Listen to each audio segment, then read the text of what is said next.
ఈరోజు ఆదోని పట్టణంలోన మరి దాదాపుగా ఎన్నో కళాశాలలు ఎంతో మంది లక్షల మంది విద్యార్థులు ఈరోజు స్కూళ్ళల్లోన కళాశాలల్లోన ఈరోజు చదువుతున్నటువంటి పరిస్థితి ఉంది.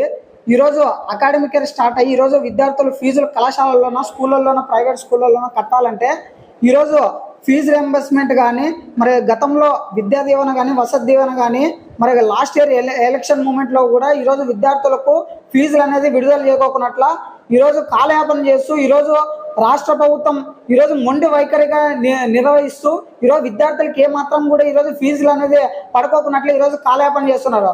కాబట్టి విద్యాశాఖ మంత్రి గారు ఈరోజు ఒక్కసారి ఆలోచించాల్సినటువంటి విషయం, ఈరోజు రాష్ట్రంలోన కొన్ని లక్షల మంది విద్యార్థులు ఈరోజు కళాశాలల్లోనో స్కూళ్ళల్లోనో చదువుతున్నటువంటి పరిస్థితి ఉంది.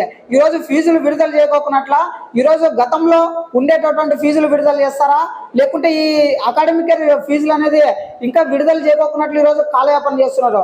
కాబట్టి విద్యార్థులకు ఈరోజు కళాశాలల్లో ఫీజులు కట్టుకోవాలంటే ఈరోజు ఫీజు రియంబర్స్మెంట్ అయినా కనీసం విడుదల చేయకోకున్నట్ల ఈరోజు ఏ రకంగా ఈరోజు విద్యార్థులు కళాశాలలో ఫీజులు కట్టుకోవాలనే ఒక్కసారి ఆలోచన చేయాల్సినటువంటి పరిస్థితి ఈరోజు రాష్ట్ర ప్రభుత్వానికి ఉంది. కాబట్టి తక్షణమే విద్యార్థులను దృష్టిలో ఉంచుకొని ఫీజు రియంబర్స్మెంట్ విడుదల చేయాలని డిఎస్ఎఫ్ విద్యార్థి సంఘంగా నేను డిమాండ్ చేస్తున్నాను.